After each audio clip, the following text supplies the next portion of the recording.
Tak samo jak i dostępne jest to wombo combo ze strony Agoro.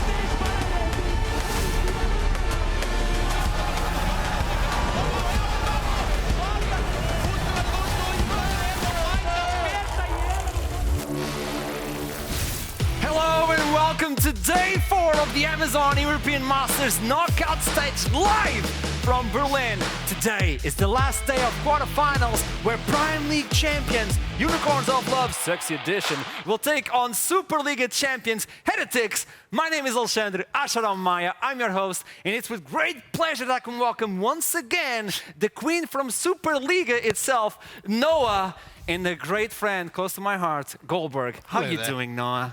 I'm doing great. Thank you very much. I'm so excited and so nervous for today's games. Not for me, not because of me. I'm nervous because of the guys, and I don't know if I'm gonna survive. Goldberg. Well, I think I'll survive, and I'm excited for today. Still a talent for me to be back in the office with. So yeah, super excited for what we have in store today. Well, let's look into today. Before we dive into today, I want to take a look at yesterday, where we had LFL versus LFL. We had Vitality B versus BDSA. I was promised 5 games from you, Noah. Not only from me. I got robbed, so I want to understand what happened in this matchup. Noah, talk to me. Who's Shio? Who's she? Holy moly, he's the best puppy I've seen in ages. I have to give him credit because of that display. Oh my gosh, display is gonna stick in mind for centuries. She played out of his mind, honestly, not only with the Poppy, but also during all the series. But honestly, the Poppy is my favorite champion he played yesterday. He was the difference. He made the difference for his team. He got this victory. Yeah, and I think when you say the name Shio, to me, I think now psychopath, madman, difference maker. I mean, so many different words you can align with this man on the Poppy specifically yesterday, and I was quite entertained. You know, it's not often I see a Poppy decide to just go behind enemy lines, solo invade on blue buff, just flash smite it. And I think he did perfectly in setting up his team from the early game and still being that great facilitator in the mid game and a great peeler in the late game. Shio, phenomenal series yesterday. Absolutely. The way he piloted the jungle, as you said, facilitating every single lane, not being the one carrying the game, but facilitating the people that he knew that were going to be carrying the game. So, who do you think carried the game, Noah? I mean, Shio, of course, but FLICKR had a lot of highlights. In my opinion, FLICKR was absolutely sublime on the series, specifically the Silas game. He was not that good, 1-5, not the best KDA, but absolutely a stunning ultimate is still away. And this flank is also genius flank. This flank won the game for BDS Academy. I think, you know, Riku is a player that we've, of course, become quite familiar with ever since he had his strives in Mad Lions. But truth is that before he came to Mad Lions, this guy was wanted by a lot of organizations in the off-season. Of course, it was a disappointment once he got to that Mad Lions roster. But having flashback on Riku here, seeing how he performed yesterday, really reminded me of days and old when he was this player that was kind of talked about by a lot of the organizations, going off like, this guy, he's going to be the next big thing.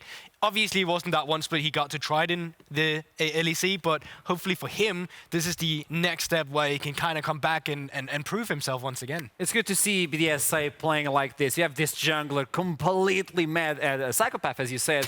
You have the mid laner just making the difference. So obviously, the MVP went to Adam. Because we need to have a conversation, chat. We need to talk about this. But well, many former LEC players were part of yesterday's match. I think 8 out of 10. What does this mean to you Masters, Noah? Well, it changed a lot, European Masters, because at the beginning of this tournament, it was a lot of young talent trying to make its way to the maximum competition in Europe. And now, I think we have a lot of stacked talent in the ERLs that deserve at least a shot. Maybe they try, maybe they go down, but they are going to try to earn their way again to the LEC. And I also just think it's just the ecosystem we have now currently. A lot of these players are only given one shot. Take a look at players like Chekolot back in XL, Rika as well, you know, Sugenda in Vitality too. So it's just the nature of really the fact that they come in, they have one split, maybe it doesn't go too well, but they still very much carry that hype and carry that potential that gave them the opportunity in the beginning. And European Regional League of Legends has just come to the point where it will be this stacked and the competition will be this fierce every time. But enough with yesterday. I want to look into the bracket and understand what's going to happen today and how we are. For those of you who watch anime, you know today is a filler episode without LFL. We have Spain versus Germany, the last seed for semifinals. We already have 3 LFL teams up there, Goldberg. I know you fancy. I know you fancy. I mean, yeah, I went to the LFL from the NLC. I'm quite happy about the result that we currently have. But of course, unhappy about the fact we had to say goodbye to Vitality. But today is pivotal because you get to have a look at the teams that's not LFL. You get to take a little vacation to what we're so used to. And if you're not an LFL fan, then these are the 2 teams you will be rooting forward moving forward with the tournament. You know, guys, the park is for every kid in the street. You need to share with the rest of the kids in the block. So now it's our turn to play. And yeah, I mean, it feels a bit sad because Unicorns of Love is an organization I really enjoy a lot.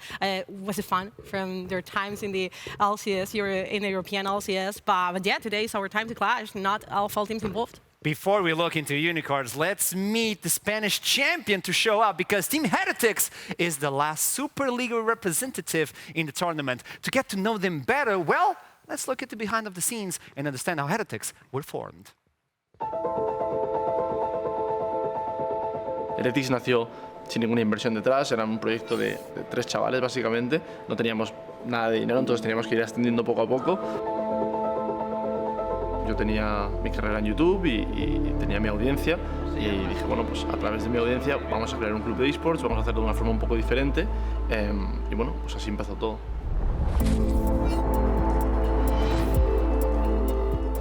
Bueno, pues bienvenidos al Heretics Hub. Es nuestro espacio físico aquí en Madrid, que tiene la parte de tienda, una parte de ciber, de gaming puro y también un mini estadio donde vamos a jugar los partidos y donde vamos a hacer viewing parties de todas las competiciones que juega Heretics. La marca es súper importante, es lo que hace que Heretics no solo sea un club de esports, es un poco también en lo que nos hemos centrado, en expandir los límites de lo que puede ser un club de esports, no solo quedarnos con la parte de competición, que la queremos llevar a lo más alto, pero también desarrollar toda la parte de marca. Queremos llegar a ser el club más grande del mundo y para serlo, obviamente, tienes que tener equipo de League of Legends, es el eSport más grande del mundo. Es cierto que Heretics siempre ha sido shooters y sabíamos que si entrábamos en LoL teníamos que tener una persona con credibilidad para entrar a una industria de la que no éramos nativos. Been secured by the Copenhagen Wolves, but what damage can Wolves do? They lost That's 2, that's 3. Wolves gonna get out alive. Yo estaba en un momento donde llevaba compitiendo 7, 8 años. Yo sentía que, no sé, esa necesidad de tener un club, pero para siempre. Me sentí muy encajado, me sentí muy representado y dije, yo creo que a largo plazo no va a haber ningún sitio donde esté más cómodo y donde yo creo que se van a hacer mejor las cosas. When I joined the Spanish League, it was like everybody really cared about the matches. There were so many big personalities. I wanted to be on the best roster possible, and I think the result that we showed in spring didn't really show our true potential as a team. I won a lot of LANs in my career, like over 20, and this time when I came to Spain, I thought this level of the competition and level of other teams was pretty high, so I expected like top 2, top 3. Con Heretics sí que siento que ha sido de un 0 a un 200. Hablamos de que el año pasado no tenían equipo de LoL, decidieron entrar en Superliga.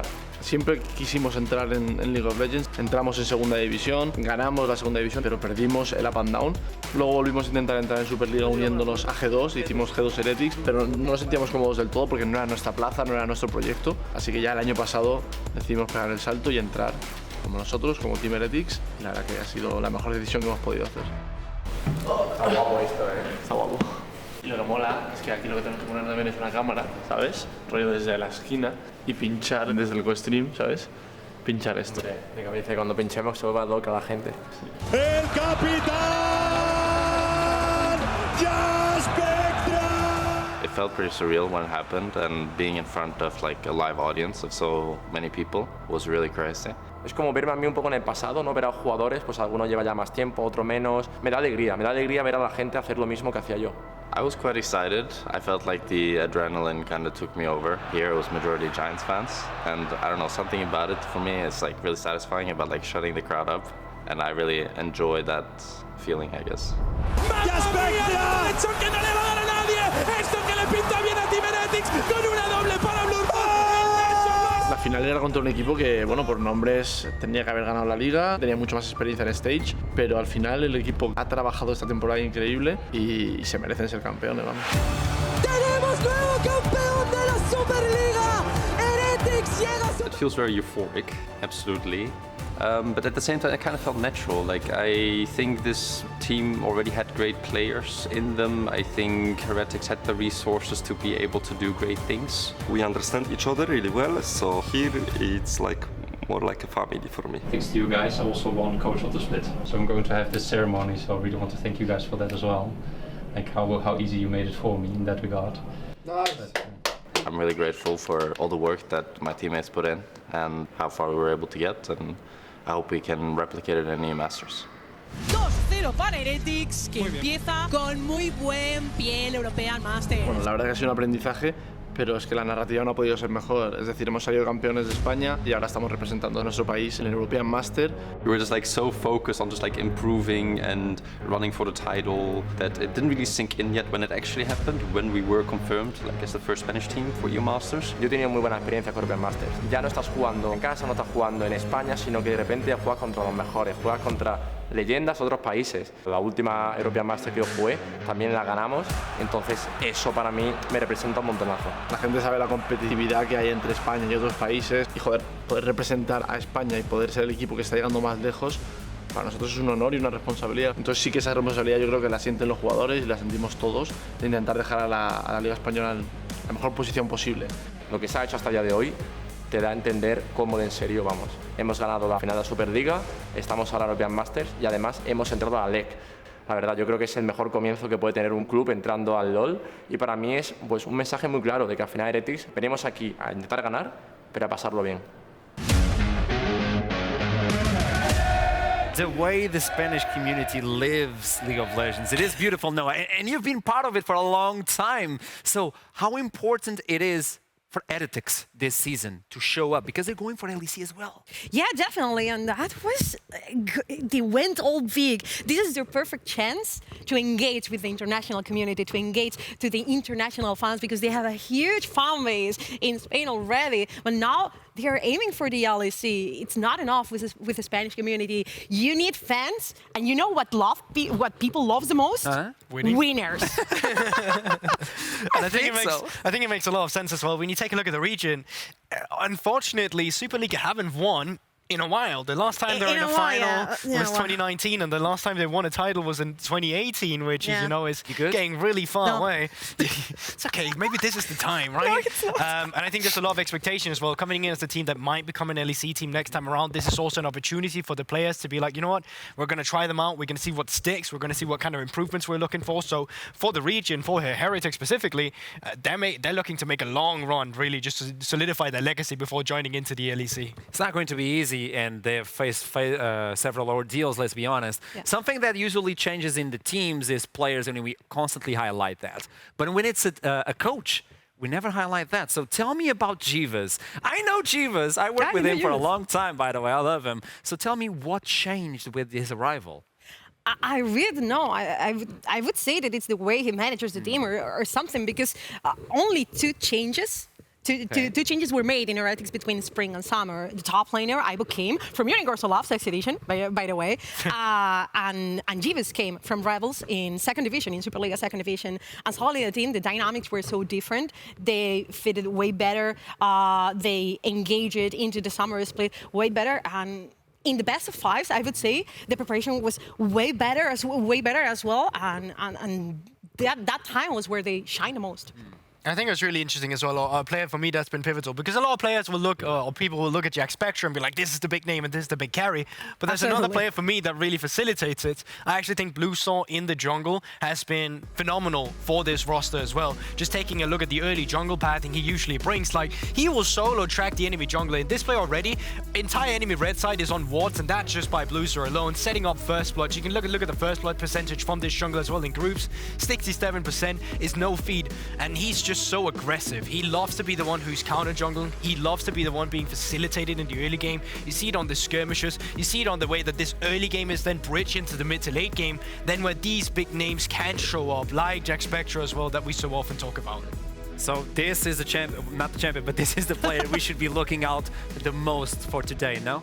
I would say that bluerzor had a very good run in the European Masters, so you have to pay attention to him, absolutely. And himself and Ivo, I would say, those are the players that are bringing the experience when it comes to the international stage, because the others are pretty rookie. Jackspektra is his first rodeo in the European Masters, so yeah, you have to pay attention absolutely to bluerzor. He knows what it is to be aiming for the title. He knows what it is, for example, to win LFL. Now he's back in Superliga. So you already know who to look out for in the team of Heretics, but let's look into the opponent, because they have something to prove. It's not going to be easy. It is Unicorns of Love Sexy Edition. So let's dive into the minds of Prime League champions as we visit their office in Hamburg. Wow. Unicorns of Love started kind of as a group of friends, just trying to get as good as possible in League of Legends. For the last 5 splits, I've been working in the LCL and made Worlds 3 times in a row. And then I joined our German Prime League team on summer. So yeah, the journey has been quite long, and everything started with Unicorns of Love just being friends and somehow making it to the highest level of competition.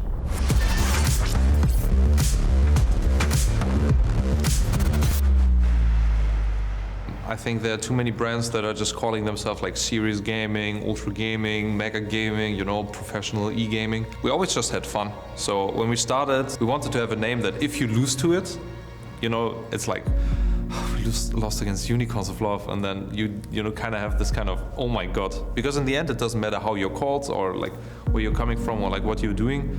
In the end, the only thing that's important is that you're better at League of Legends.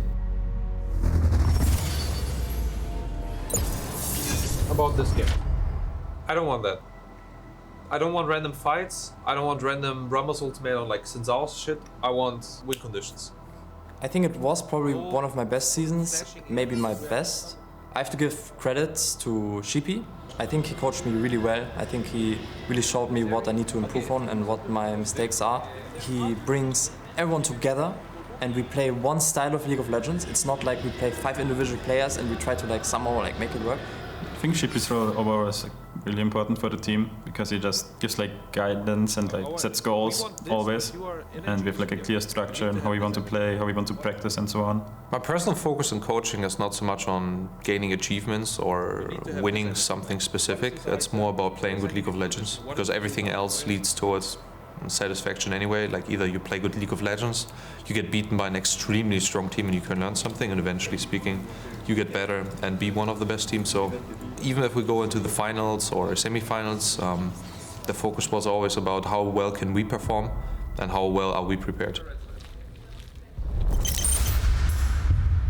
My initial step into the German Prime League team was kind of wild, even though we started out 1-3, which I can attribute to not having so much time to prepare. We had 2 days of scrims before the actual split started. So the first 2 weeks were quite rough, because we were just losing every game in scrims and also losing on stage. At the start, we kind of had to find ourselves like in the team. And I think Sheepy kind of brought us together, and after like the first couple of weeks I realized we can be really good and maybe even win the Prime League and do well in EU Masters.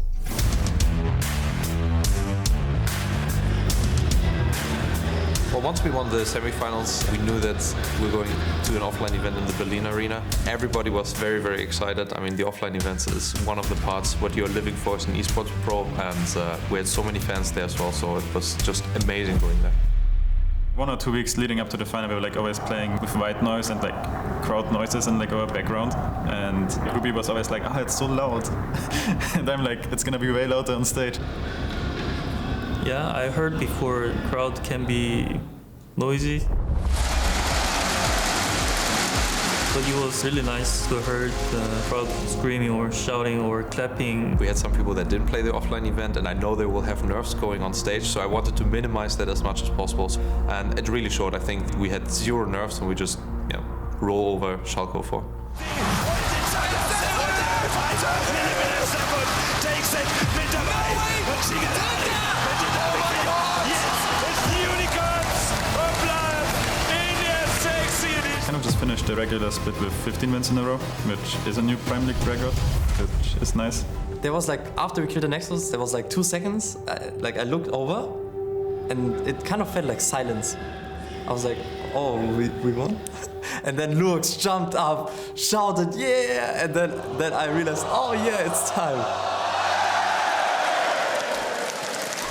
And the Unicorns are finding everything. For the EU Masters, we have the best chance of all the Prime League teams, so it kind of feels like the whole of the DACH region is like coming together and supporting us, and it feels really awesome. I think people should be excited for Unicorns of Love because we are one of the best teams, if not the best team in Europe. And we also are extremely friendly and nice guys. In the end, it's a video game and life is short, so you should enjoy it. And I think we're basically living that every day. Before we even start, that tracksuit is amazing. Unicorns, look at me. I have it. It is amazing. You do? I do have it. You know what? If you give me one, I'll host NLC with it. As we move on to talk about Unicorns of Love playstyle, because they play a different way, don't they, Noah? I mean, they played it as a unit. They played in perfect synergy. I was really shocked when in group states they showed up, they stood up, and they come up as the first seed after a very difficult group, if you ask me, because you had Vitality, you had Giants as well. That was a tough group. I think a lot of people saw that as a surprise as well. And even speaking to a lot of the LFL players, they're talking about like, oh, if we had to rank the teams, we would still probably put all the LFL teams up there. Oh, wait, actually, you know what? Maybe we'll put Unicorns of Love as well. So this is a team that a lot of teams actually already respect. But I think as well, we have the whole roster of Unicorns of Love coming together. For me specifically, Scarface up in that top lane. Okay. I mean, he's been popping off, and he's been popping off on different stuff as well. Like, you need a tanky frontliner, he'll be that tanky frontliner. He will log in the on and be your facilitator. You need a pseudo frontliner that can still be a carry. Well, he's got the Renekton covered for you as well, if that's what you're looking for. So I actually think that this is a guy who's probably having the best time of his career right now with the way he's playing. And you can even see it while it's only goal difference and XP difference at 15 minutes. Well, he's ahead out of groups of European Masters. And taking it into context what you said, they're stacked up against Giants, Vitality B. Like, this is no easy feat you're doing. So I think specifically for Scarface, he's been doing amazing so far. So this is a player that doesn't need a lot of golds to activate his winning condition, let's talk it this way, and allows the rest of the team to look into the other parts of the map, no, Noah? Yeah, absolutely, yes. And you said winning conditions, and Shibi was talking about that, highlighting, and I think Unicorns is very good at identifying strengths and weaknesses on their rivals. And honestly, if you're talking about strengths in Unicorns of Love, you shouldn't be paying attention only to the top side, because Ruby has been showing up as well, and that is the rock Unicorns of Love are staying up for. Ruby has been amazing, mostly on the Ahri and also on the Azir, which been, you know, the stars on the mid lane so far in this tournament. But he has some experience. He's here in the European Masters. This is his second rodeo in European Masters, and he's been destroying everyone. I think it's really curious as well, because Ruby coming in from spring, you know, I was like, this guy Ari is kind of popping. He's actually kind of good. And then continuing on it as well towards this summer as well, right? He continues to show off, and he's just fundamentally so good, right? He plays all the champion you need to play right now. It's the Ari, it's the Asir, it's the Silas as well from playoffs, Viktor if you need it. So fundamentally speaking right now as a mid laner, he's just there and he's hitting the mark. And then there's what you talk about, Noah, which is the experience, right? Back in 2020, and I'm sure Munch will talk a lot about this, he played on Rogue Warriors as well in the LPL. So you need a carry mid laner, you need a facilitator, you need a guy with experience. Well, Ruby, he brings a lot in that basket. And we've seen a champion pool that is quite intriguing, let's call it, on Ruby, and it can rotate. He played the Kalsita. I know it's not your favorite, Goldberg. I know, but he still played it. The Talia as well. This is something that can favor them versus Heretics today. No, these are champions, not the Kassadin. I mean, he likes Kassadin. we know that. But when we are talking about the Azir, the Ahri, also the Talia, these are the kind of champions that can have impact on the other parts of the map, and that's what you want him to do. We were talking about Breaker yesterday, yesterday in the same way. This is a player that wants to roam, that wants to rotate, to keep the advantages to the other sides of the map. And you need to be very aware of this, because if you give these kind of players lane pressure, they are going to destroy the entirety of your game. And I think just in general, this is a very coached team, right? From the kind of styles that they have, they're playing exactly what you want to be playing in this meta right now. And even going into the jungle as well, Lurox on the Vi or other champions, whatever you need some pickup potential with, he's been a facilitator in the 2v2 action as well. Really just finding the key picks. And I think it's really nice to see, right? Because it's the normal mid-jungle duel we so often talk about. It's the link up between a jungler and a support, as you see here on the Yuumi, where you're just coming together, you're finding the pickups, the key pickups that on multiple champions just, you know, set up your team for success. So I think there's a lot of things you need to be scared of when you're playing against Unicorns of Love, because while you have your own identities that you can, you know, have your strengths on, I think it's very difficult finding a weakness on this team, because they just play very fundamentally well. And they don't lose lanes. Even if they don't get ahead of those lanes, they never fall behind. It's really scary as an opponent, no, Noah? Yeah, absolutely is. I mean, as I said, this is a team that is, maybe it is because of what Gulliver was talking about, they coach, it's a coachy thing, you know.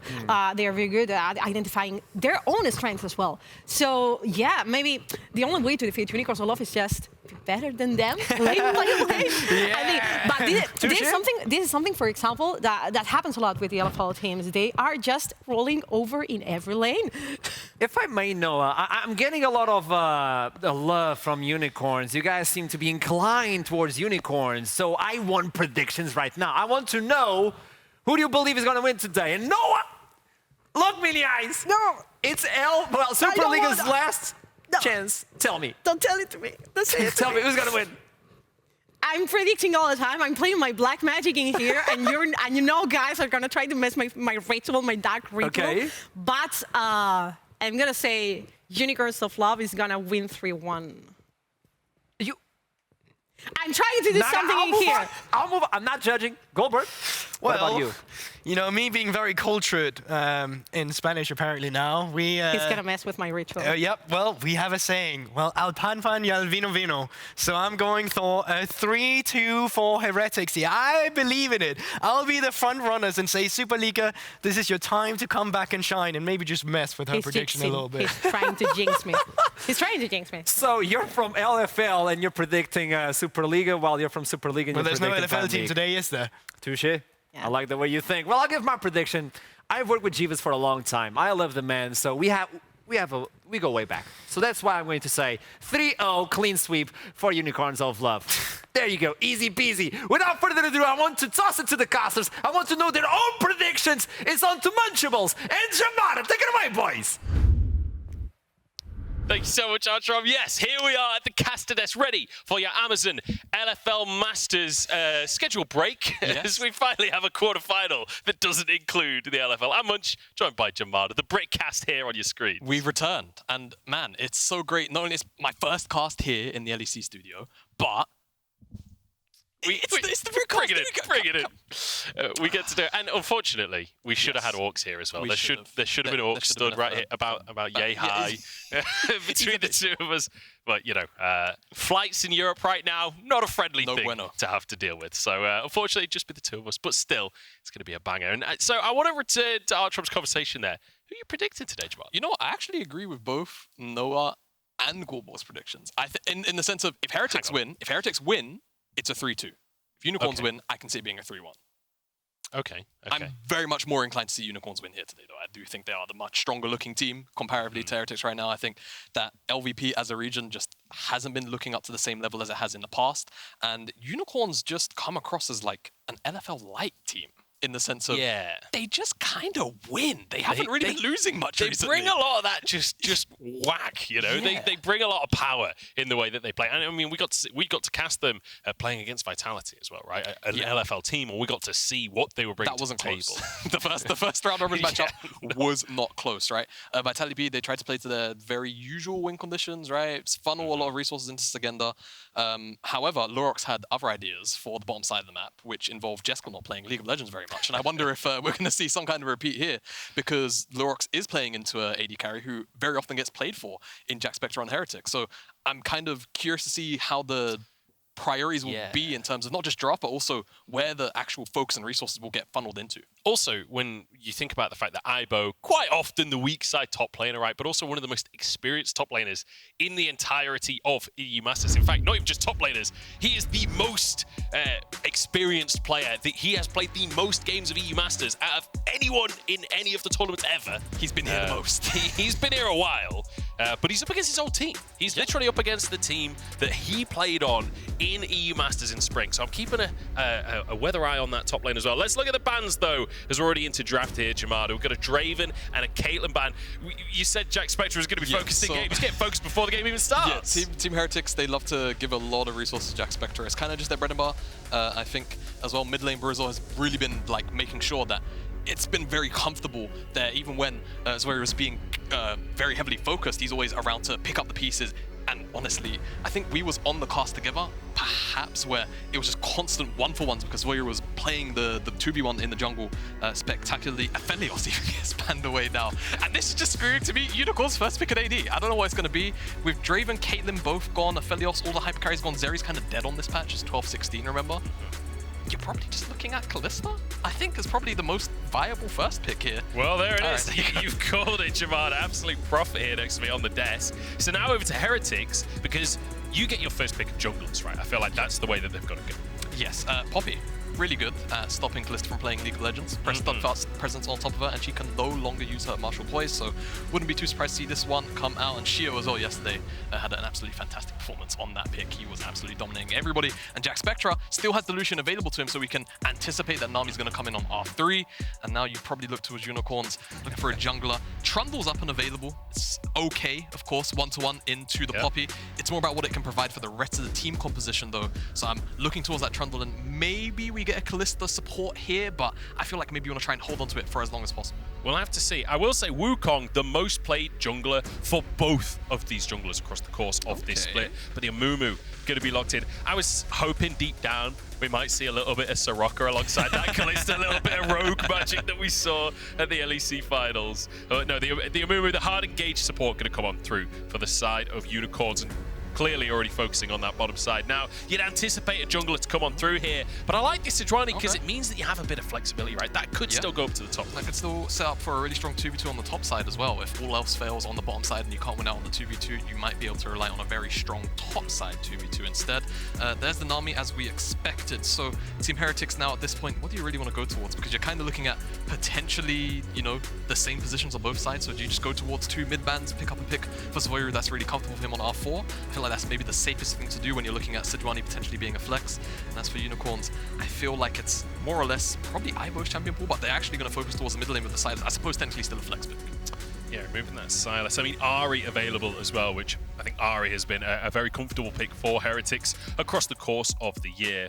I wouldn't be surprised to see that banned away, as Heretics could continue to focus that jungle role, maybe something like, I don't know, Xin Zhao maybe. Yeah. Just try and take away some of that early pressure, right? Yeah, I think anything that pairs really, really well with the Sejuani in the top side, something that's got auto attack resets just makes loads of sense. Renekton, top side, auto attack resets. Works. It's not a jungler, it's a top laner. Same kind of thought process. I will say, right? the Silas as well actually pairs very well with the Sejuani, so Unicorns somewhat finding themselves out a little bit in terms of that synergies. I think when you look at it though, it's the fact that Unicorns have a Amumu ultimate plus Sejuani ultimate, and those are huge ults for Silas to have, so they're just trying to not have to deal with it. And if they want to potentially go towards something like an Ornn for Scarface, you know, he's very reliable on some of these blind pickable tanks like that, then as well, you just don't want to have that as a potential option for Aibo to maybe lean on. But now as we look towards R4, honestly, pick the layer, really. It depends on what Zwyroo really wants. Swain, okay. I like the idea of this, though, because Nami and Lucian, typically relatively short ranged. If you can have these champions that can provide a lot of space for you, like Swain typically does with that big ultimate, I think it just kind of lets him flourish and do his thing in team fights. Also, very good into short range compositions, right? You're already against a Kalista, you're against a Sejuani that wants to be either in the top lane with melee jungle, etc., or in the jungle with melee solo lanes, right? So Swain going to be comfortable there, and it forces out this control mage pick for Ruby in the mid lane. The Trundle comes up through, so it will be Sejuani up in the top lane instead, and now we need to see what top lane matchup Aibo wants for himself. Yeah, I mean, you can kind of do anything in this position as top lane. You can well, it's not blind pick. You can go a tank, but then you're kind of dealing with Trundle. I would be the kind of person that would call out something super wacky like an Alawi pick, but I don't think it's going to particularly happen here for Heretics. I think you need a little bit more engage, something that can kind of tear apart the Oh, that's spicy. Well, it ain't engaged, but it's exciting. We get a Mordekaiser up in the top lane for Aibo. I mean, we talked about already the fact that this guy has been consistently playing weak side. The compositions look like he'll play weak side, and then he locks into Mordekaiser. How are you going to dive this? Exactly, that's the thing. Mordekaiser is such a unorthodox pick that you don't get to see so frequently. He works both as a really strong sider, but also excellent as a weak sider because it's never really a 2v1. He just presses his Archie on you. And I think when you look at this composition of unicorns right now, you mentioned, right, Swain loves these short range compositions. Mordekaiser loves short range compositions too because it means he's immediately closer to his target if they have to get close to him to do all the damage. I really like this pickup from Aibo because as soon as you see Scarface go in or Winsome go in, immediately zapped into the Death Realm and he's going to win that 1v1 inside there and effectively just turn it into a 4v5 from the jump. All right, so let's quickly talk big picture here for our two compositions because we've got two very aggressive bottom lanes here. Are we still expecting those junglers to be focusing towards the bottom side, or are you anticipating more of a flexible style? I think for use, you can maybe see some focus towards the top side, but you have Kalista, remember, you have to go down there and give them the time and the resources they require. And I think once, you know, Aibo hits level 6, that window immediately closes. So I think we're probably going to see a full bot side centric game plan from both of these sides here. Well, here we go, our fourth Amazon EU Masters quarterfinal. But before we get into this one, don't forget to claim your August/September League of Legends monthly capsule for all of the Prime shoppers out there for your chance to get some RP Mythic Essence skins and plenty more as well. So make sure you're grabbing that for yourselves. But Lurox wanting to grab some early intel here, threatening the idea of moving forward and dropping a ward onto the chickens, but not going to do it too much just yet. Scarface here, along with his team. It feels like the Unicorns want to get messy with it right from level 1. Yeah, I mean, if they can blow the Swain flash, Trundle pillar, really, really powerful into this immobile champion. I don't think they're actually playing with the vision here so well. Oh, good effort. Just for reference, Zwyroo could not see those two at all. He just knew. He knew he had an deep idea. down in his heart of hearts. Dropping the little Soraka emote as well. So nothing at level 1 despite the attempt here from the Unicorns. And I like that the Unicorns are coming into a best of 5 here. Their first best of 5 of the tournament. They're hoping it'll be the first of many. But they're coming in, they've got a game plan, they've got level 1 shenanigans. They want to start off on the front foot. They absolutely do. And I mean, they don't even necessarily have to snowball this game out of control either. I think when you look towards, you know, specifically the Viktor here in particular, he's always going to have a target to hit. He's always going to be able to dish out a whole bunch of damage. You've got very strong team fighting tools of Winsome on the Amumu. A lot of engaged tools from the top side of Scarface as well. So I think a lot of versatility and a lot of scaling options still available. And even Kalista, you know, contextually, she does scale quite well, right? There is the stigma that she kind of falls off a cliff after 2.5 items. Here we go, all in on the bottom side, and you can expect to see this a lot of times. Yeah. The Ren comes through, and that is the power of Amumu Kalista. You get hit by that bandage toss, and you're going to feel the wrath of this bottom lane. Absolutely, Johan was saying, you know, doesn't always fall off a cliff. What it certainly doesn't do is fail to have very strong trades in the early game. And when you look towards Lurox as well at the moment, he's pathing down towards the bottom side. So Jackspektra and whiteinn, they're going to have to watch how they trade with Shiganari and Winsome, because right now it seems like Lurox, at the very least, could be eyeing up an early visit to the bottom side. Yeah, which is kind of what you would expect with the way that these two bottom lanes have been drafted, right? It is all about that aggression in the early stages. And you will say, like, Kalista and Amumu should have the advantage very early on. It's once you get an item in for the Lucian and for the Nami with the Imperial Mandate and the Gale Force, that's when they'll really come alive and start to be able to threaten in the 2v2 themselves. Yeah, and I want to mention something that just happened here, because bluerzor got forced off of his Grump. I'm not actually entirely sure how it happened, but I think just respecting Shiganari and Winsome potentially roaming up, Lurox had the opportunity maybe to actually slip towards the blue buff, towards the Grump, and get a bit of an invade going. And they still have full information that bluerzor's here, and you can see whiteinn's now come to cover this as well. The control ward's there just to give a little bit of extra protection. I was wondering whether or not Unicorns would try and utilize some of the early skirmishing from the Kalista, but they're not going to do it just now. Just yet. Lurox is here to at least brute force this Scuttle Crab for himself and might be able to move up to the top side off the back of this as well. His Crook's still available, but you see quite a lot of junglers happy to forego the Crooks. He wants to fight the blue into the jungle, as you said, wants to threaten here. Winsome, though, takes a heavy trade for his trouble, pressuring in the bottom side, but bluerzor, that's the second time a camp has been reset away from him, kicked out of his own jungle here. I think might just have to concede it. Yeah, and I mean, look at the lane states for Unicorns, right? Pushing the mid lane, pushing the bottom side. side, Winsome, Shiganari instantly starts to rotate up towards that blue buff, and yeah, bluerzor's just going to get forced off of it for now, but Lurox just gives up. He doesn't have smite. I think that's the reason why they give up this play. Just going to go try and take control of this topside scuttle instead, so bluerzor will still have his own blue buff, though Aibo may have a little bit something to say. No, just going to turn around. He sees him though. I wasn't sure if Aibo was just going to try and force out the smite there, but decides not to over-force anything. Scarface could always just sack a wave to try and get an early advantage for his jungler. But Lurox getting some deep vision. Feels like so far, things have been going pretty good for Lurox in this jungle matchup. It's been all about the mind games of like, my lanes have prio, I'm going to move in, what are you going to do about it? But bluerzor wants to answer in the bottom side. I don't think this is going to happen since there is no bot laner here. There's no bot laner here, but you can still see the idea from Heretics very strong. They know where Lurox is right now. Winsome's actually roaming up towards the top side, and if you look where Aibo is at the moment, he's also shoved up, but bluerzor is a lot of patience for this play. What time? Oh, he just flashes in! Goes straight underneath the tower, and Shiganari taken down. What a way to start the game, and Aibo doesn't have his ulti yet. You can dive before the death realm, that's for sure. Yeah, I mean, we were saying it, right? If Aibo hits level 6, that window kind of just slams shut because he always turns it into a 1v1. And on the bottom side, I guess patience is just a virtue for bluerzor. He waits so long for this play to happen, but Shiganari gets denied a huge wave, and the kill goes over to Jackspektra, even though he loses his flash. Shiganari, same thing, but both of his summoner spells, and he's up almost 1k off that play. I mean, we talked about the Lucian shouldn't be able to get ahead this early, but when you get a great gank like that, it's going to work out. But look at this, Winsome moving all the way up to the top lane to make this play happen. Yeah, just a really nice timer on the reset. Opens up through the top side of the map, and again, no ultimate just yet from Aibo. The CC's too much. Pillar follows up on the flash. Really nice play. Now Scarface. Individually, I will say, this play probably won't do too much for his lane. But we'll see how he kind of continues to handle this, because Aibo on this Mordekaiser, he's a tank shredder, right? So 1v1, he's always going to kind of just vamp through the health bar. However, we will continue to track and trace how exactly he gets on in that side lane. Yeah, and crucially as well, like, it's not just about whether or not the gank wins you the 1v1, right? Exactly. It's about where the gold is happening on the map. It's also about not just conceding gold on the bottom side, trading on the opposite side of the map. So good to see proactivity from both teams here. And I like that in the first 5 minutes, we already see both teams going for dives on opposite sides of the map.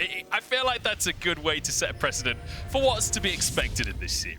I mean, I hope we end up with a bit of a fist fight throughout the entire series, to be honest with you. I mean, the draft's kind of set up for it on the bottom side right now. It's just been Heretics with the aggression down there. However, again, Unicorns were using the priority down there for so long, so well.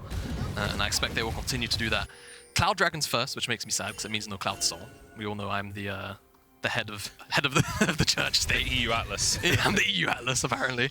I wonder how the priority will actually fall for Dragon, right? Because it's been a lot of first move from Unicorns, and very curiously, Scarface has actually made his way down here looking for a play. I don't think he's spotted. It's on a control ward. And just reset back towards the top side. Maybe looking for a play into the Dragon. I think the priority is still set up for it. Unicorns are just, you know, being very meticulous about this setup right now. They want to make sure it's 100% guaranteed and there's no contest.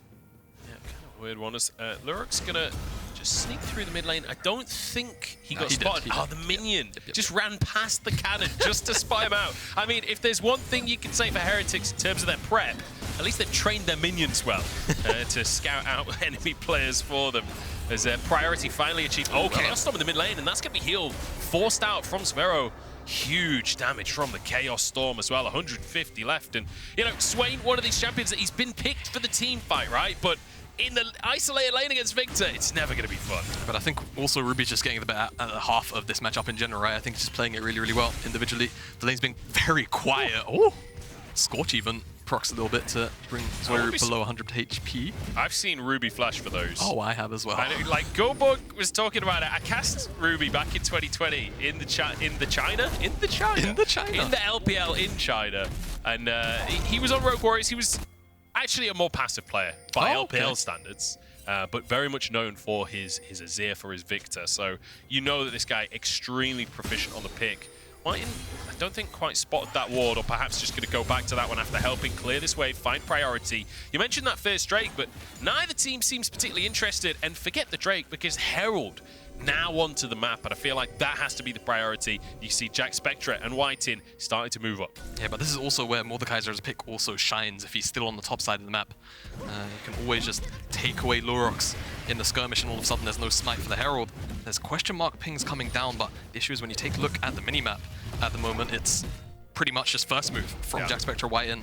Sure, Winsome sat in the mid lane right now, but Shiganari is still in that lane down there, shoving away. You can kind of see Jackspektra just hovering in fog, waiting to see what the play actually unfolds to be. And it seems like it's probably a Herald going over to Heretics. Yeah. Lurox thought about it, probably. I mean, Steps away. even if Ibo isn't there, there's also a Poppy. Like, this Heretics composition has so many ways of stopping Lurox contesting objectives. Either Ibo ults him or bluerzor just home runs him back to base, right, with the Poppy ultimate. So it feels impossible for Lurox to try and contest anything on his own. I would just quickly mention as well, Jamada, look at some of the CS numbers in this game. There are dramatic CS deficits in 3 different lanes, or at least 2 lanes in the jungle. Yeah, 2 lanes in the jungle. Lurox up almost 5 camps. Top lane, kind of to be expected that Mordekaiser would take a CS lead. I think a little less in the context of he did get ganked very early on, so still doing very well for himself. Mid lane as well, though, we've kind of expected that, seeing Zwyroo get pretty heavy-handedly bullied out as the bot side engage even. All in, Winsome looking for the rest of the damage. Oh, goes wide on the bot! Oh, the damage coming out from that Q! Jackspektra just destroys Winsome, and now bluerzor's here as well. Shiganari, he's seen this before this game, and he does not like the look of it. He just got one shot, man, trying to move forward. Couldn't even react. Like a third of his health. He couldn't even react with the flash. Like, he just died. I mean, that's kind of the threat, right? You go in before that level 6 is in. If that play has the Ulma available from Winsome, maybe you can chain it with an Ulma into a bandage toss and the follow-up can come through. Just go for it. Jackspektra reaps his rewards. Ruby underneath the tower. Yeah, this actually could be really bad news for Ruby. Chaos Storm comes on out though, and looks like it's just going to be ult for ult. Both mid laners walk away with their lives, but it will be Ruby to grab priority once again, and that means Lurox can kick this dragon off. So first strike of the game, it'll be 10.5 minutes on the clock, so fairly late soul in this one if we do see that 5-minute timer used and abused by the Unicorns. Exactly. Roll of the dice. What's the next dragon? Oh, wait, never mind. It's actually going to be fought over. Yeah, I don't think we're going to see this go down just yet. bluerzor coming on in. And I guess the Unicorn's just going to accept this, just going to back away themselves. And the Heretics just say, you know what? No, you can't have that dragon. We just waltz on in. And then the Unicorns run away with the tails between their legs. Yeah, all right.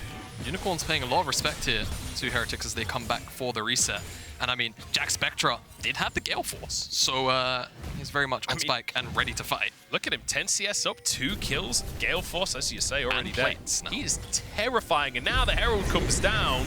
There's 2 plates taken. I don't think he'll have the damage to finish in third, but perhaps with the Herald charge, there we go. Gold taken by bluerzor and Jackspektra. And a little bit of time alone in that bottom side. They might just be able to finish that tower off. bluerzor sticking around because he knows that Lurox wants to get involved. But I don't think that this 3v3 goes well for the Unicorns right now. No, it definitely doesn't at the moment. I think just having that item advantage for Jackspektra just gives them that slight edge. And not only that, Winsome wasn't level 6 until that wave just crashed. Of course, roaming so much, you're going to fall behind the next P a little bit. But now has the ability to try and find some fights here. bluerzor, speaking of, wants the chicken camp, and he will get it. Yeah, I guess at least some of it.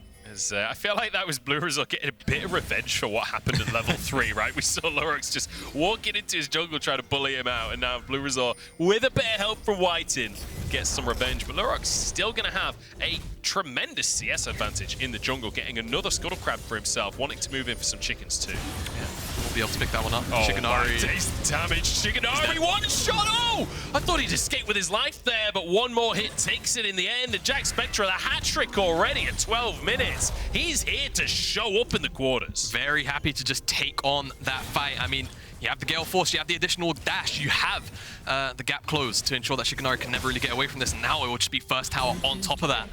2.2 thousand gold ahead of Shiganari right now.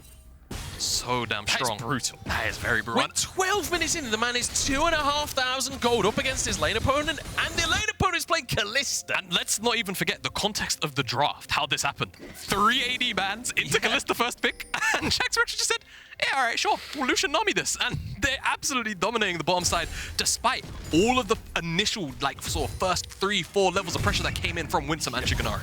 I feel like Jackspektra just said, oh, you want to focus me? Bring it on. Bring it on, baby. And he's happy with the extra bodies down in the bottom lane. It's just names to take off of the chalkboard here. And it means the Heretics managed to find themselves a 2,000 gold lead to start this one off at 13 minutes. It's certainly a good way to go on. But let's talk big picture here for a second, Jamada, because I feel like we need to figure out how this Heretics composition will actually function, right? With a Mordekaiser and a Swain, I feel like a lot of people at home, these are not picks that you see every day. Yeah, wouldn't fault you for having major question marks on how this team will work. I mean, to me, it's more about kind of just staving off a lot of the engage. There's so many disengage tools available to Heretics and loads of kind of split the fight apart tools, right? Death Realm, Poppy Ultimate, Nami ult, Swain just existing as a champion, right? So I think you're waiting for Unicorns to try and go onto you. Hello. Oh my goodness, Ruby and Zwyroo, just the second they see each other, it's like, boom, smack that Arky. Oh, Zwyroo, 1 HP right here. Ruby can't finish it though, has to back away because bluerzor, whiteinn threatening. Lurox trying to keep his mid lane safe. I'm loving this mid lane matchup. I did not expect Viktor versus Swain to be this aggro. Yeah, I guess Ruby is just very happy to just constantly throw hands at Zwyroo. Here is now Heretics. I like this. Oh, Never mind. Scarface, it gets the stun onto whiteinn. But they've got nothing. bluerzor, batter up, baby. Sends them flying. So this is the thing, right? There are so many strong disengage tools for the side of Heretics right now. I'm already potentially early warning signs of how will Unicorns actually find favorable fights, because again, every single fight can be split apart, and at the moment, Heretics doing a great job of moving Jackspektra around. Their strong member, right? 2.5 items, probably has the gold for a rapid fire cannon already. They're gonna try and take down this tower here, which is gonna be half-hard defendedly by the Unicorns. And once he gets this, 2 items in, and at that point with the mandate already there for whiteinn, they can just move him to wherever they want and fight. Yeah, you thought he had damage before. It's only getting started for this Lucian. Jackspektra is going to be a force to be reckoned with, and oh no, Lurox just about flashes out in time. Winsome with the re-engage here. I don't think this is one that the Unicorns can fight for. And there we go, bluerzor with another Herald. That is all 3 neutral objectives taken by the Heretics so far. They've got almost a 3,000 gold lead, and it's feeling like everything going their way. Yeah, and I mean, Dragon spawns in 30 seconds time. You'd expect that unless Heretics want to give this one up for a Herald charge on the top side, which is maybe what they're setting up for at the moment. Look at the fog on the top from Zwyroo and the rest of the crew there. They could just look for a tier 2 in trade for that Dragon. I think Unicorns kind of have a bit of a read on what's going on, and this is the problem. With Mordekaiser on the bottom side, he's weak siding. Who's gonna kill him if he presses his Arky? He's gonna just buy an extra 10, 15 seconds always, and that's just gonna give so much time and tempo to Heretics to continue their play up here. Shiganari playing with fire a little bit here, because I'm not sure bluerzor will be scared to dive at this point. Nope. Just gonna slam the Herald down, yep. Tier 2 under threat. As you say, the Herald play on this top side, and they just have to whittle this tower a little bit more. The Herald won't actually... Oh, it does manage to finish it off. It does manage to finish it off, and now whiteinn slowed. Here comes Scarface. The engage finally here from the Unicorns. It's time to get a bit of revenge with a flash from bluerzor to escape. Scarface can't find more. It's a pick for a tier 2. Yeah, I mean, a pick for a tier 2, it's still a down trade in gold, but not only that, the Herald is going to get another charge, and on the bottom side, Unicorns didn't even pick up the Dragon. So when you think about it like this, now Heretics have the opportunity to potentially reset, make it back towards the bottom side of the map, and still fight for this Dragon, and still potentially get to a snowball's opportunity to have a soul early on. This is feeling rough for the Unicorns here in game number 1, especially when they're up against their old top laner. You know, Aibo, so far, getting the best of this roster swap. And remember, last time around, back in spring, the Unicorns, they made it to the quarterfinals with Aibo on the team. It's only Lurox and Ruby still on the squad from that previous EU Masters. And they want to outdo that record, right? And Aibo himself, you know, he managed to get 2nd place back when he was Ice Beasto in the first ever EU Masters. He finished 2nd place to that Origin squad. But now, it's been a long time since he's made it past the quarterfinals. Oh boy. Ruby gets caught by the culling, but the silence comes out from that Chaos Storm to dissuade the aggression. But both of these teams desperate to make it past quarters once more. Yeah, they really are. Unicorns in spring, denied by the eventual champions in the end. Both of these 2 teams here, both champions of their own regions domestically. And isn't it crazy as well? The champions that denied them, K-Corp, despite 4 LFL seeds being here, didn't make it this time around. It feels like so much has changed since spring. It's crazy. Yeah, it really is. The only real consistent thing is that LDLC technically still look like the favorites. Maybe you have different ideas after the BDSA Vitality B series yesterday, of course. I mean, have we ever... I think in the history of the EU Masters, have we ever come in and not said, LDLC are probably the favourites for this tournament? I feel like that's the conversation that happens every single time. But here we go, Winsome does get the ultimate out there, manages to hold on to his life for a second, but my goodness. Just the threat from Jackspektra is terrifying. It really is. Oh, Shiganari stunned underneath the tower. He's going to go down. No flash that safety. bluerzor in trouble. Instead, as Ibo tries to push forward, Winsome survives. Everybody's still going. Somehow is Ruby pulled back in and then sent flying as well. Zwyroo he's the pitcher, and we've got bluerzor as the batter. Oh, that's great. That's really great. But again, you kind of see the compositions in action, right? Unicorns, they try to move forward, but again, too many tools to split apart. The Unicorns engage. Scarface gets ulted into the Death Realm. Ruby gets sent flying with the ultimate from Poppy. Yeah. And this is it, right? I feel like that fight, and you'll see it in the replay, or if we get a replay. If we get a replay. Nobody died, so no one died, I wouldn't be so surprised if there's no wouldn't. replay. Yeah. But you kind of see the issue with both of these compositions when it comes to trying to take towers. You don't have any range. It's difficult unless you're willing to just hard commit to diving under the towers. So what you're saying is, Munch, and I'm just going to ride with this one, fist fight, 45-minute game, no one can siege. We go in Meet and River. Meet and River. Agree. It's like a showdown at high noon, right? Draw. But yeah, let's look at this fight again, because Winsome, just rotating a little bit late, gets pulled in by the face call. Really nice from Shiganari. And the engage kind of just follows as Shiganari takes a step too far forward, gets pulled in, gets knocked into the wall. You can see the tidal wave really great, and Flash eventually comes forward, and Ibo just splits apart the fight. Immediately removes on the frontliners, and Unicorns are down a team fire. Bar up for Zwyroo and bluerzor, and they just disengage the fight. They don't really have to do much more than that. I just love how difficult it is for the Unicorns to dodge everything, right? When you've got multiple Claw of Dooms coming in from both the Swain and the Mordekaiser. You've got the Poppy ult, you've got all of the skill shots from Nami to worry about. There is so much that you have to dodge. The footwork has to be perfect from the Unicorns. And that's not including the fact that Lucian will one-shot you if you step out of line for just a second. But here we go. The Unicorns want to contest as Heretics currently complete control of this top side. Yeah, there is no vision here for Unicorns. It's mostly darkness. They're still looking for an engage. It goes a bit wide. Does go a bit wide here. Lurox going to be cooled down here for a second. Oh, 1 HP! The tidal wave nearly finishing as the Visions of Empire won't quite find its mark. And Lurox walks away just about.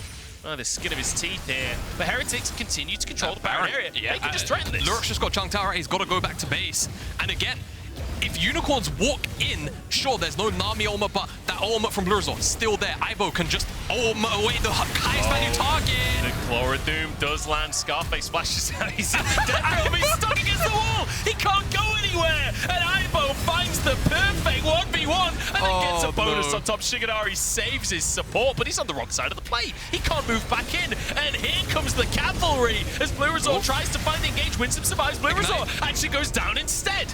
And we end up in a 1-for-1 so far. It's a messy fight, to say the least. Yeah, it really is. You know, I'm starting to think, right, because Unicorns, they do have engage options, but I actually think that these fights might go better for them if they're able to kite backwards, strangely enough. We'll talk about it. If there's a little less action going on the screen right now, Unicorns, they want to try and take this tier 1, but for now, Heretics will defend. If you want less action to talk about something, then I'm afraid you're not going to be able to talk about it in this game, Jamada, because this is pure carnage. Let's take another look at Scarface. You know, getting caught out at the start, but look at this. Stuck against the wall. He's in the edge of the death realm. Yeah, it's obviously kind of hard to see in the spectate, but my imagination tells me that the ring is probably keeping Scarface in that little corner of the entrance of the river there. Ibo's there, rolls his sleeves up. You want to replace me? And then, yeah. So the reason why I kind of mentioned this kite back faction is because realistically, Heretics' composition, whilst it thrives at moving backwards, moving forwards perhaps not its biggest strength. So I think if Unicorns can ever take control of an area and actually force Heretics to come into them, maybe they have a couple more options in terms of picking the targets that they want to actually, you know, dump all the damage into. But for now, Heretics, with all the priority from Jackspektra from the mid lane, they're just consistently going side of the map to side of the map off the back of that, and they will pick up this Mountain Dragon, which of all things is just going to make life so much harder to deal with for the Unicorns. That is 5 neutral objectives now for the Heretics. 3 Drakes, a Mountain Soul in 5 minutes time, or maybe 6 minutes, because it could take another minute for bluerzor to finish this one off. You know, the Dragons did get tankier, but still, Heretics complete and utter objective control here, and it feels really tough for the Unicorns to find their fight. It feels like they need Heretics to misstep now. They need them to overstep so that they can punish. Yeah, they really do. Someone like Jackspektra has to just step out of line just once. You know, we saw it a little bit in groups where he was getting a little bit over-eager from time to time, but that hasn't been the Jackspektra we've seen so far in this opening game of the series. He's been pretty on point. Sure, you know, the early laning phase didn't go the best. Kalista and Amumu, Winsome, Shiganari, they did a fantastic job of keeping the Lucian Nami down, but once the plays started to actually roll through, the plays where people were interacting with one another, and it wasn't just about the rotations first, we started to see it was actually Jackspektra, whiteinn coming on top of this matchup down there. And also, when it came to that bottom lane, right, it wasn't a 2v2 in isolation, right? We saw bluerzor diving at, what was it, level 5, something like this, to get onto Shiganari right early on, gets Jackspektra ahead. Now, Jackspektra, 24 minutes in, he's got 3 items to work with already, Infinity Edge finished. Look at the difference in these bottom laners, right? Just the shield bow and then a rage knife as well. 3.6 thousand gold difference between our AD carries. Every other lane is practically even. Yeah, I think one thing I will highlight is that Ruby is currently up in items against Zwyroo, and the items are slightly more expensive. Shadow Flame second, right? You're going towards Rylai's for Zwyroo, so I think they could potentially fight in and around this Viktor at the moment.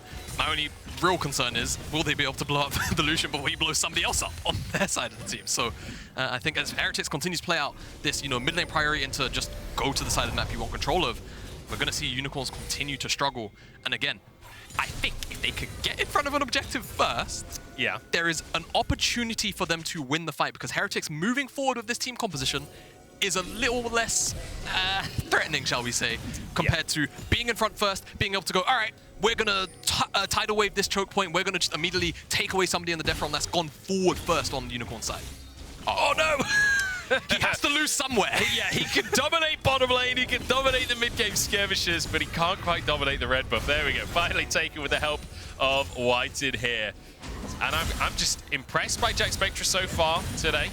And I'm excited to see what he can do in these skirmishes, because one of the criticisms, like globally, of this Lucian pick is, can you keep the ball rolling? Can you keep the snowball going enough that you can finish the game and find your advantages? Scarface looking for an all-in. Jackspektra with a good cleanse, though. And bluerzor just sends another one flying. I think, honestly, Poppy, I feel like a lot of junglers just love her because of the entertainment value of that ult. Yeah. I could be wrong. No, you know what? I can see it. They could be trying to win the tournament that they're playing in. Yeah. From my perspective. I guess winning the tournament is important, right? So is getting the Baron for Heretics, actually, because without it, you definitely see them struggle to siege further into the map. Yeah, important and apparently easy. Here we go. TPs from both of our top laners to join the fray as Lurox gets a little bit of a love tap. Scarface has to be the first one to walk in, dodges away from the claw, trying to make his way in, but I think Heretics are just going to commit to this one, and it's taken. And now they've got to fight in the pit. Boy. It's an absolute knife fight between the two teams. Shiganari still going strong on this one. Aibo charges into the middle of everybody. Ruby forced to flash away, and the Unicorns are being chased down. The Unicorns being hunted. Zwyroo with a double kill. 8-4, no, make it a triple, in fact. The Heretics are here to play. They really are. And this is the thing about the composition, right? This is exactly what they want out of a team fight. Unicorns, they try to advance forward. Lurox tries to get into the pit, and you're going to see it immediately in the replay. Just gets Death Realm. And as soon as that Baron is at about 3k, they just say, all right, we can burst it down. There's no threat of a smite. Take a look at this. Aibo does such a good job. He peels off the Baron and immediately just, yeah, yoink, you're with me. No longer are you on Summoner's Rift. And at this point, the fight is effectively already over. They've lost the Baron, and Zwyroo is in the middle of all 5 members. No one's killing him. He's slowing everybody down with the Rylai's. Unicorns were pretty much just climbing up a steep as hell mountain, and at that point they just get absolutely minced by the Swain. And the thing is, they're quite happy to go for a short-range fight, right? But they're also massively behind in gold, massively behind in Drakes. Like, it's not an even fight at this point. Look at Jackspektra, 4 items. This man is basically in the end game, while everyone else is only just starting. 25 seconds on a Mountain Drake that would be soul for the Heretics. And I feel like Unicorns, this is the last chance saloon here for game number 1. They've got to make something happen at this Drake. Yeah, they really do. Otherwise, it's gonna be a mountain to climb if they want to. Good one. Got to do at least one British pun. Type deal. At least one, mate. There will be many across the course of today. I'm sorry, everyone at home. It's just the way it's going to have to be. Aibo stepping on forwards here. Ultimates all available for the side of Heretics. Take a look at Shiganari, though. He's going to have a minute until his comes available. Jackspektra just wants a 1v1 against the enemy top laner, flashing on in and finishes the job as well. Jackspektra, take a bow, sir. What a statement game in the quarterfinals. It really is. And if Unicorns want to contest that dragon, they're not going to be able to anymore. They're just going to peel away from that side of the map. what a standout performance from Jackspektra, but of course just an explosive game number 1 from Heretics so far. Lord Dowers, myself included. And this is definitely the kind of performance where you say, all right, hold on, maybe this can be a very, very close series. And I want to quickly mention something as well, because I feel like in a lot of these games where the AD carry's popping off, a lot of people want to give a lot of credit to like whiteinn, to bluerzor for setting him up, and absolutely, these guys have been instrumental in Jackspektra getting to the position where he can carry like this. But you also have to give props to the AD carry for being able to take that lead that was gifted to him and take over the fights in the way that he is. Yeah, you do. Solo lanes in general have been really strong so far for Heretics, and I think the picks just make so much sense for the composition. Oh dear, that is disaster. The face call used. Now Shiganari might die to the tidal wave, just about escapes as Winsome. Gonna go down. Jackspektra untouched on the back line, and here comes Ibo on the backside. Lurox in trouble, stuck in the death rail. 1v1ing a Mordekaiser, and that ain't a 1v1 that he can win. Heretics finishing in style here, finishing fast, and showing us what the LVP are made of. It's going to be a sub-30-minute game number 1 victory for Team Heretics here. Very, very phenomenal open up to the series for them. I think many people were expecting Unicorns to come out with a little more venom in game number 1, but it's the Spanish team that will come out on top as they take down the Nexus. Fantastic stuff from Heretics coming in. Super strong game number 1. A great draft to work with. I love the different tools that they had. And also a draft that I'm not sure many people would have been expecting coming into today, right? I don't think you could reasonably say, oh yeah, we're going to be up against Mordekaiser top to start this one off. Yeah, you know, Mordekaiser top, Swain mid lane as well, same time. I mean, Swain obviously we've seen a fair amount of this split, but it's definitely felt like it's tapered off in priority just a touch. But again, I think these 2 picks were, you know, not only, of course, monumental to how Heretics ended up winning this fight, but I think it just plays so much additional space buying for Jackspektra, who, of course, got so damn fed once it came out of the laning phase. And yeah, Ibo, the Mordekaiser pick, I was calling something really spicy anyway, like an Alawi. I guess Mordekaiser makes a whole bunch of sense. Ibo against his old team brings out a spicy pick and shows them how it's done. It's exciting to see how strong Heretics are coming into the series. Our analysts will talk you through the highlights of the game right after a short break, though, so make sure you stay tuned.